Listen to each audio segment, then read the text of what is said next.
খুশির আজ খুব টেনশন, খুব চিন্তা। কেন? ও এক্সাম দিচ্ছে, কালকে থেকে এক্সাম শুরু, তাই মন দিয়েও সকাল থেকে পরীক্ষা দিচ্ছে। এই যে জয়িতা এক্সাম দিচ্ছে সকাল থেকে মন দিয়ে, মানে যে সিস্টেমে পরীক্ষা হবে সেই সিস্টেমে কোশ্চেন করে দেওয়া হয়েছে, তাই জয়িতা বসে বসে পরীক্ষা দিচ্ছে। আর কালকে থেকে এক্সাম শুরু। টাকাও জয়িতা একটু এক্সাম ভালো হয়েছে।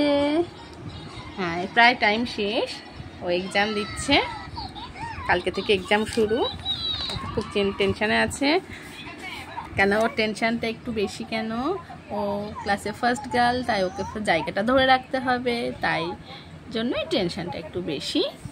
যে আমার ফার্স্ট গার্ল, আমি ফার্স্ট গার্ল, ওখানেই ধরে রাখবো, আমার জায়গাকে ঠিক রাখতে হবে, তো তাই জন্য খুব মন দিয়ে যে পরীক্ষা দিয়েছে। বেশ কয়েক পাতা সুন্দর করে যে পরীক্ষা দিয়েছে ও।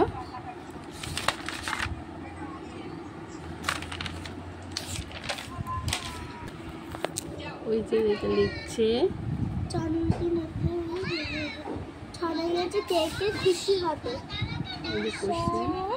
লিখছে জয়িতা।